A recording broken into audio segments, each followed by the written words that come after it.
Kapag may problema ang bayan, sino ba ang pwedeng sumbungan? Edic Piano, Tet Marsan, ine-expose ang mga kalokohan. Hindi rubber stamp ang sanggunian, hindi dapat nadadaan sa pera-perahan.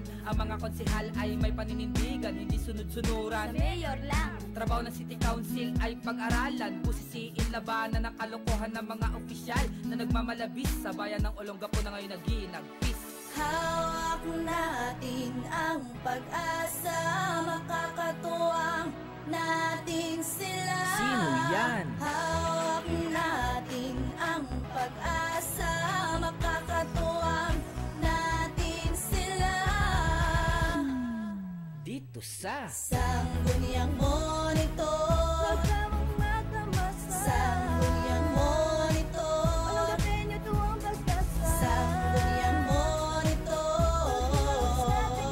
Sangguniang Monitor, sa kinabukasan. Sa programang to hindi kinukurtinahan ng mga kanser ng ating lipunan. Konsehal Edic Piano, Konsehala Tet Marsan, ang natitirang oposisyon sa sanggunian Tet Marsan, kakampi ng kabataan. Siya ang nagsilbing isang huwaran. Edic Piano, tagaangat ng sining at kultura. Sa lungsod sana ikaw ay magising, imulat ang iyong mga mata. Sila ang mga kagawad na ating pag-asa. Dito sa lungsod ng Olongapo hindi ubra ang kalokohan sa ating gobyerno. Hanggang silang dalawa ay nakaupo, asahan mong may asenso at pagbabago. Sa sangguniang Monitor ay makinig kayo. Buong Olongapo, magkaisa na tayo. Hawak natin ang pag-asa, makakatuwang natin sila. Sino yan? Hawak natin ang pag-asa, makakatuwang natin sila. Dito sa Sangguniang Monitor, huwag kang matamasa. Sangguniang Monitor, Olongapeño tuwang pag-asa. Sangguniang Monitor, Sangguniang Monitor, sa kinabukasan. Sangguniang Monitor, huwag kang matamasa. Sangguniang Monitor, Olongapeño tuwang pag-asa. Sangguniang Monitor, Sangguniang Monitor, sa kinabukasan.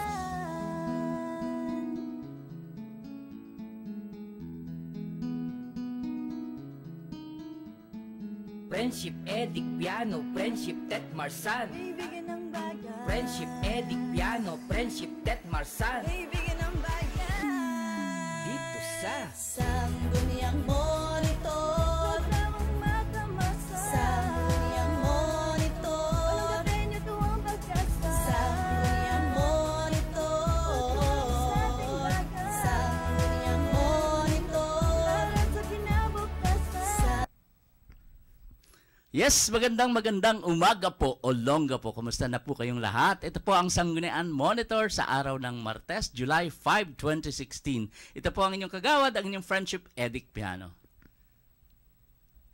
Jonathan, at ang aking co-host. Yes, magandang umaga po, kagawad Edic Piano. Yes, magandang umaga din po sa mga manonood at makikinig ng Sangguniang Monitor. Magandang umaga po. Ayan, oo. At marami tayong pag-uusapan, Jonathan. Pero as usual, ayan, kung sino pong gusto mag-text, ay mag-text lang po kayo sa 0999-888-6509. At yung isa ko pang number, wag na lang yung, hindi ko dala yung aking globe. Follow us on Twitter po, no, sa Sangguniang TV22. Yan. At i-click nyo rin sa email naman kung gusto nyo pong magbigay ng suggestion, magtanong. Yes. Oo. sanggunianmonitor@gmail.com. At of course, sa Facebook ay meron tayong Sangguniang Monitor at saka yung kanya-kanya nating mga Facebook account, Jonathan. No? Si Kagawad Tet Marsan, ako, at ikaw at si Kenneth din. No? Ayan. Sige, Jonathan, batiin muna natin yung ating mga suki. Opo, kagawad. Babatiin po natin si Nanay Rose and Begonia Residence. Ayan, magandang umaga po. Magandang umaga. Oo, pinapasabi nila yung basura daw doon sa may amin, sa Begonia at pati daw doon ata sa may harap ng ating Kapitan Jer Bakay, dating kapitan na councilor na ngayon. Parang isang linggo na raw, no? Marami pati sa Facebook, marami ang nagtatanong. May schedule yun, kagawad, di ba? Oo nga. nga, siguro mamaya pag-usapan natin, Okay. Jonathan. Babatiin Sige. din po natin si Nanay Beth Daduya. Okay. Ma'am, ng magandang City umaga po. Library. Oo. Kay Kuya Enteng Arce ng Mabayuan, magandang umaga po. Kay Ate Lina sa Pinagpala. Sa At Iram, kay no? Sir Leklek Leklek Go, Go. magandang Ayan. umaga po. Mm-mm. Binabati rin po natin ang Olongapo Bataan Zambales Transport Federation, yung mga tricycle, bus, saka jeepney drivers Yung natin. pa rin ba mga officials doon, Jonathan, like sino ang presidente na yung pa rin ba hindi pa ba napapalitan yun Ang dyan sa federation? Pinaka-chairman natin ng federation, kagawad, si Chairman Reynaldo Abrinilla. Siya pa rin, Opo. no? Si Siya po Ray yung Abrinilla. chairman ng Katsay, yung Old Kabalan na jeepney. Yes. Opo. Oo. Pero ngayon po, kagawad, nagpalit po ng pamunuan ang Oksay. Mm-mm. Dati po ay si Chairman Monhe. Ngayon po ang nagbabalik na chairman. Dati na rin po si Chairman David Rekelman. Ayan, so, So, bago na pala, no? yes. Nagbalik lang, no? Opo. Na Right, nagkataon Chairman. po, na-elect po siya nitong nakaraang Thursday na Federation meeting. Siya po ang aming Vice Chairman. So ito lang ng Thursday, Federation. nagkaroon pala kayo ng election. Opo. Ayan, Bali, oo. nag-elect po yung mga Board of Trustees. Oo, so Kagawad. binabati po natin silang lahat dyan sa Olongapo, Bataan, Zambales Transport Federation. At yung Opo. ating pa mga babatiin, Jonathan? Binabati rin po natin ang mga Purok leaders, Tanod, BPATs at security guards. At syempre ang ating mga radio group, Kabalik at Cibicom, Ulo ng Apo Radio Group, Isda Radio Group, Scan Communication Group, at sa lahat ng volunteer radio groups na kaakibat natin sa mga mahalagang activity ng city. Of course, yung ating di mga vendors, binabati natin, Jonathan, dyan sa Lumang Palengke, sa Isbahak Public Market, sa Pag-asa Market, sa Barreto Flea Market, pati doon sa ating new Kabalan Flea Market, no, Opo, na dami matraffic. rin Jonathan, ano na bang balita doon? Kasi yun ang syempre, ang pagpasok mo doon sa Kalapate, di ba, yun ang unang bubungad sa iyo dahil nga merong mga vendors doon. Opo. Yung iba talagang nasasakop na ang daan. So, yung mga commuters natin talagang umaangal, no, na masyado daw masikip at mukhang hindi pa rin nasusolusyonan. Opo, actually, ang plano daw Problema po doon. yata ng barangay doon, sa barangay New Kabalan. Gagawin daw po nilang one-way yung daan na yon. Okay. Bago kasi umakyat ka ng papuntang Kalapati, Mm. may maliit po na skinita dito sa kaliwa. Meron nga. Opo. Oo. Baka gawin daw po nilang alternative route po yon para yung buong kalye ng Palengke sa may Kalapate Oo. maging one-way na lang One po. way papasok ng barangay hall o palabas. Yun ang Na hindi one pa way. natin nako-confirm. Kasi ang magiging conflict doon, kagawad, meron pong pilahan ng tricycle doon sa kanto. Yun na nga. na, Oo. na palaging papunta, pabalik, bumabalik Exactly, ng oo. kanto. So, hindi ko lang sure kung na-update na nila yun or napag-aralan na nila mabuti. Medyo matagal na yan eh. Para din yan yung problema dyan sa West Bahakbak. Na Ay, ang opo. tagal-tagal na pong problema na hindi masolusyonan. Na angal ng angal ang mga residente natin dahil ginawang parking area na Opo. yung kanilang mga harapan ng bahay dyan sa West Bahakbak. At parating merong nagtitext sa atin to remind daw na sana naman this time tutukan na po yung problema dyan sa West Bahakbak. At ganoon din sa, yun nga, sa New Sa New Kabalan. Kabalan, Sana opo. maayos na rin yan. Dahil alam nyo, ang pangunahing ano naman dyan, Jonathan, tingin ko ha, yung daan. Opo. Ginawa ang daan na yan para, Para di ba, sa mga tao. Oo, sa mga tao. Para madaanan at Opo. hindi talaga ginawa yan para maglagay ng palengke dyan sa daanan. Though, of course, nandoon na tayo na yung ating mga mamamayan na gustong kumita, no, na nagbebenta doon sa lugar, andun tayo. Pero ilagay lang po natin sa ayos. Tama, opo. Ayan, sige. Nabati na ba natin? Binabati Yung- rin oo. natin, kagawad, ang JCI Olongapo at ang mga Parents Teachers Association. Ayan, na kung saan officials ata ang ating kagawad Tet. Opo. Nasabi niya next program na lang daw siya a-attend po. Opo. So, in behalf of kagawad Tet, ayan, kaming Magandang dalawa umaga muna. po.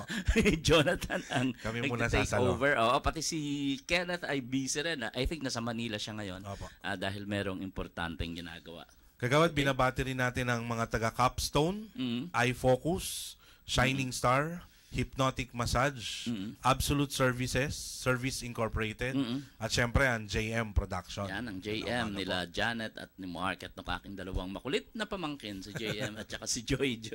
Ayan, magandang umaga po sa inyong lahat. Okay, Jonathan, ano ba ang mga balita ngayon dito sa lungsod ng Olongapo bukod sa bukas, of course, Holiday. Oo, non-working holiday dahil sa Eidil Fitr. Eidil Fitr. Oo. Ayan, at supposedly dapat ganun pa rin ang sessions, ano? Dapat every Wednesday pa rin. Every Wednesday. Wala namang sinasabi, hindi pa nagpapatawag as far as I'm concerned, ha? Kasi naman, baka naman nagmi-meeting na sila, nag-uusap-usap na kung ano yung araw ng session, yung mga committee na hahawakan ng mga Mag-a-assign konsehal. na ulit. Oo, baka naman naibigay na. So, hindi lang tayo napapatawag sa meeting ng ating bagong Vice Mayor. Vice Mayor. Pero, ayan. Dapat, kagawad, meron kayong dapat na 24-hour notice, di ba? Oo nga. Kung magpapalit siya ng oras ng session o Yes, araw, tama. dapat ma-receive nyo na ngayon. Oo. Lalo na bukas kasi non-working holiday. Opo. Pagkatapos sa Thursday daw po, yung gagawing Kanilang inaugural session na nakabarong, pinagbabarong ang mga kagawad at gagawin ito sa FMA Hall, hindi sa Session Hall. Session hall na. Session sa hall na Session raw. Hall na. Kagawad. Okay, sa Kaya Session pala Hall na. todo yung pag-aayos nila ngayon ng Oo, nakita mo daw Session ba? Hall. Binago ba? Hindi ko pa nakita. Marami lang nirelocate ng mga gamit doon para magmukhang maluwang lalo. Ayan, so good luck sa Webes sa aming inaugural session. Good luck sa kanila.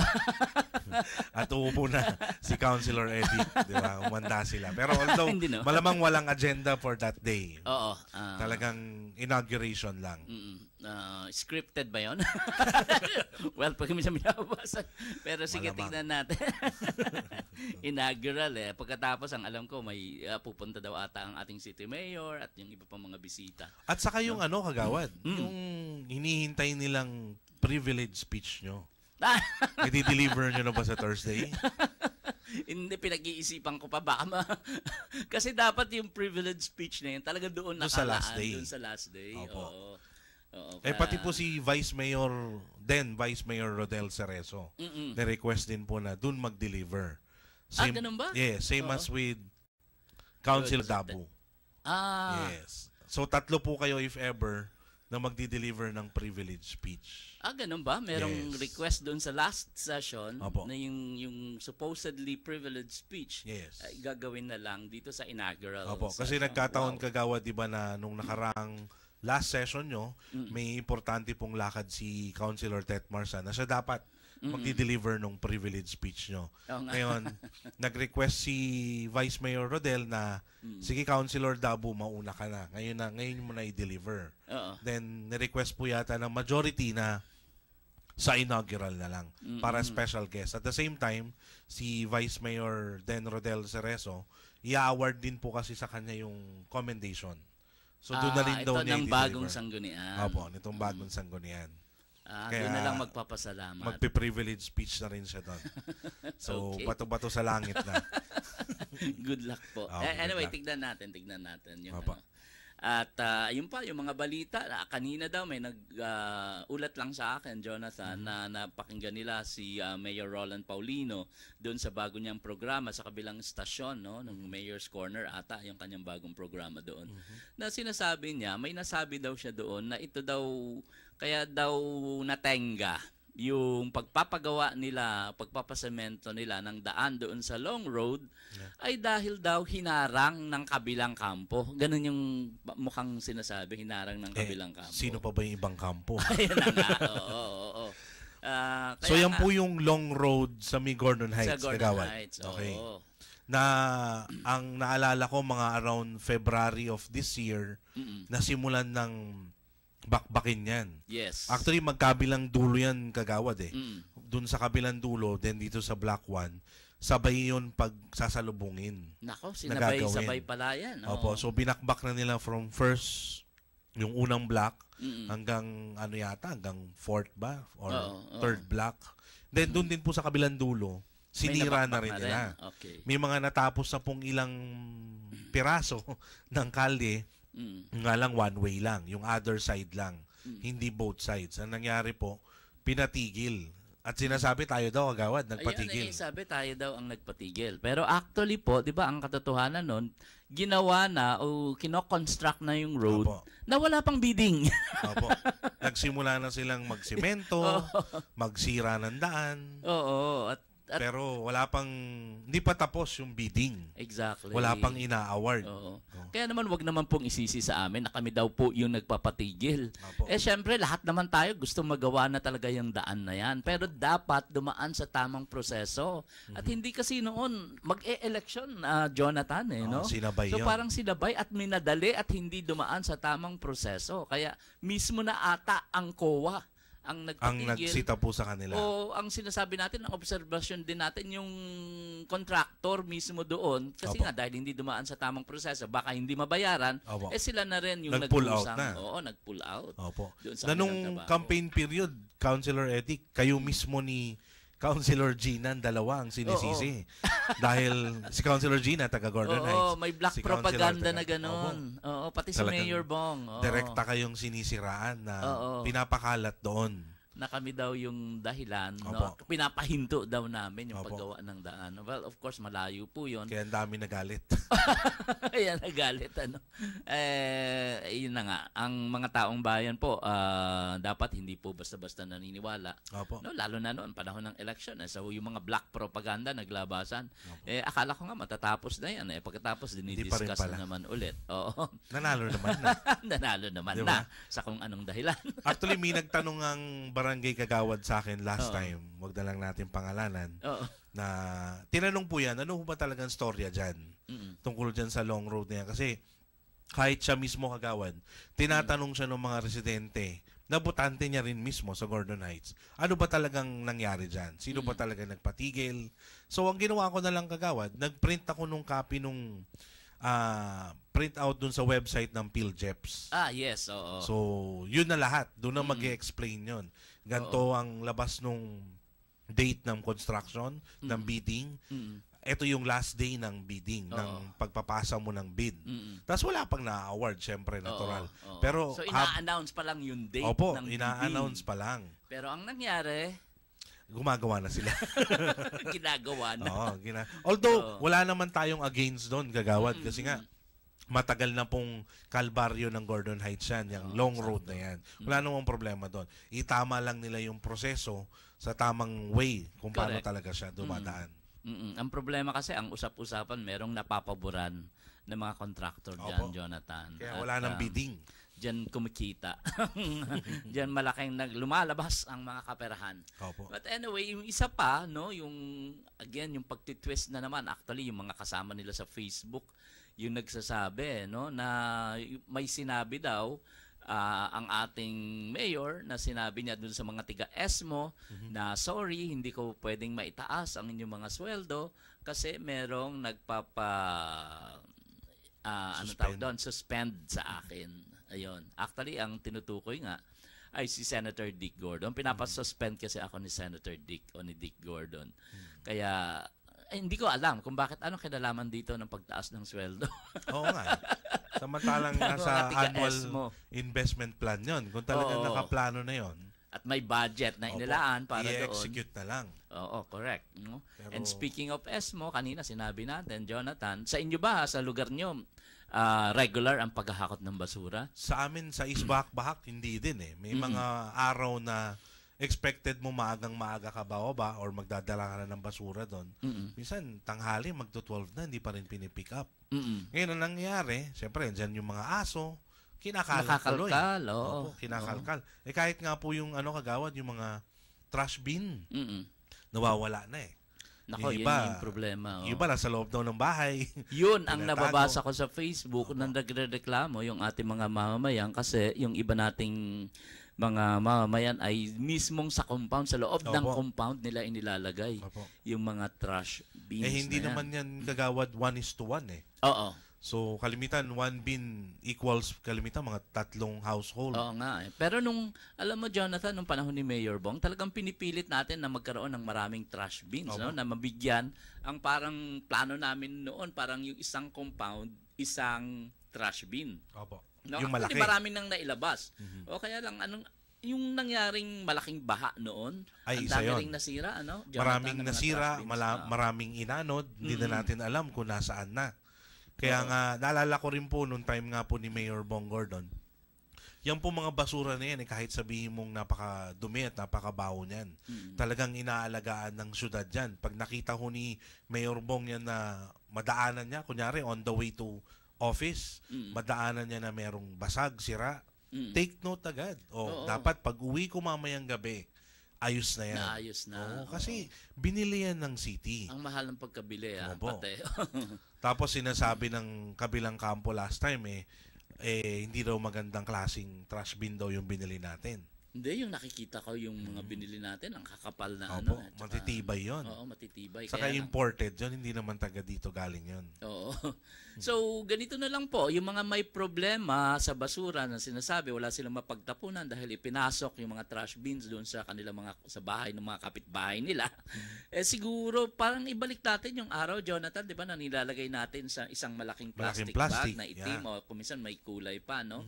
At doon na lang muna natin ipunin yung ating mga basura at doon sa araw mismo na darating yung truck ng basura, nakaschedule naman po yan, no? Na dapat sinusunod ng ESMO. Ewan ko bakit, anong nangyayari. Dahil ang sinasabi, ang narinig ko, Jonathan, ang sinasabi ay nasira yung mga truck o maraming mga truck natin. Ay sira, no? Samantalang merong mga biniling bago, di ba, Jonathan? May mga nag-donate pa, kagawad. may mga donations pa. Isang factory. So, ayun, hindi pa ba sapat yun, no? Ilan ba yung, hindi ko lang matandaan ngayon kung ilan yung truck, garbage truck na ibinili natin, di ba? Yung sinasabi pa natin noon na medyo, teka muna, kasi yung presyo noon, yung original price niya, kakaiba doon sa presyo na ibinenta ito. Di ba yung sinabi natin ng campaign period na 13 million ang tongpats, ayun po ay dokumentado. Nakita po namin kasi yung original na presyo at doon mismo doon sa presyo na ibinenta o pagbili. Ang laki ng difference. Oo, medyo malaki yung difference. So, ayan. But anyway, nabili na. So, nagtataka tayo bakit may mga bago tayong mga truck pero sinasabi nila, sira? Oo. Sira ayan na nga ba? Baka naman hindi tama yung na hindi brand new yung mga kahit dito sa buong kahabaan ng Rizal Avenue, kagawad, minsan napapabayaan na yung mga basura, hindi talaga pinipick up Oo, nako, isang malaking isang malaking problema yan ngayon. Kasi nakikita ng mga turista na dati kilala ang Olonga po sa cleanest and greenest city. Yes, at nananalo tayo. Ang daming gumagaya. Ang balita nga ngayon sa Santa Rita, nangangamoy daw yung ibang mga, dahil punong-puno na, no? Yung trash bins ng basura sa at hindi lapag na nilalagay. Oo, ayan. Bukod sa madumi na makalat, nangangamoy pa. Ayun po, baka magpagsimulan ng sakit yon, no? So, ayan yung mga problema natin ngayon sa lungsod at paghandaan natin dahil papasok ang La Nina, Jonathan. Tagulan. Oo, tagulan. Sakit na naman yan. Oo, at marami kasi yung mga tinapyas na bundok dyan sa Old Cabalan at pati dyan sa Calaklan. Nako, hindi natin po alam kung ano ang mangyayari, kung anong resulta niyan, no? At yung ginawa nilang quarrying, Jonathan, dyan sa Old Cabalan, mukhang merong ginawang investigative journalism, no? Ang ating kaibigan na si Tommy Abile tungkol diyan. At talagang nagagalit na rin pala talaga yung ibang mga kagawad ng Old Cabalan, no? Kung bakit napayagan daw 'yan na hinakot yung mga yung quarry, yung illegal quarry. Lalo yung residente sa tabi niyon, kagawad, nakakatakot no? Ayan, oo. Kasi Hindi natin alam. Kasi pag lumakas ang ulan, no, yung ginawa nila na quarrying na yan, yung ginawa nilang pagtatapyas ng mga bundok dyan sa Old Cabalan at saka sa Calaklan. Sa Calaklan ba to? Bago magano yan. Tama, Calaklan pa yun, hindi pa yun Barreto, no? Hintayin po natin kung may malakas na ulan at kung ano yung magiging resulta niyan. So mag-ingat lang po tayo. Yun, Jonathan. So bago tayo magtapos, maganda po yung mga nangyayari ngayon sa panahon ng ating bagong presidente Duterte, no? Oo. Isa yan sa una niyang order, yung holiday tomorrow. Isa yan sa mga niya. Tama. At yung maganda kong yung maggagawin niyang executive order, yung FOI, Freedom of Information. Naka-standby na rin daw po. Bill, yung FOI bill. Naku po, yun ang gustong-gusto ko para yung mga kontrata na yan, nalalaman ng kung sino man magustong malaman. Nakalantad. At malaman natin. Saka yung kagawad, nag-announce na sila yung COMELEC po sa July 15 na magpaparehistro na po para sa SK. para sa barangay election na rin po. Oo. So barangay at saka SK. Yes, sir. So matutuloy ito, no? 15 years old ang cut-off na ngayon for the SK. So pwede nang bumoto yung mga 15 years old and above sa COMELEC. Punta na po sila, mag-o-open na po for registration. Oo. Kailan sila pwedeng magsimulang magpunta? Itong Sa 15, Sa Friday. 15, oo. So Friday. ayan. Simulan na again ng registration. Opo, Ayan, huwag na kailangan nilang tutukan hintayin yan. yung huling araw Oo nga. para oo nga. makaboto sila. Magiging mainit. Okay, so wala na tayong time, Jonathan. Oo. Maraming salamat po sa inyong pagsubaybay Opo.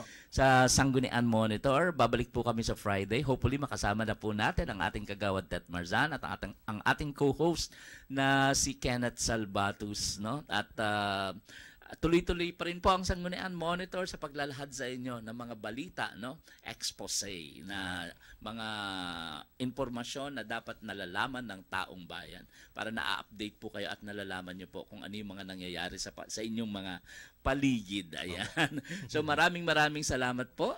Ito po ang inyong kagawad, ang inyong friendship, Edic Piano. Jonathan? Ako po si Jonathan. Magandang umaga po ulit at maraming salamat sa nanonood po ng Sanggunian Monitor. Yes. Good skills, Godspeed, Olonga po. Ito po ang Sanggunian Monitor.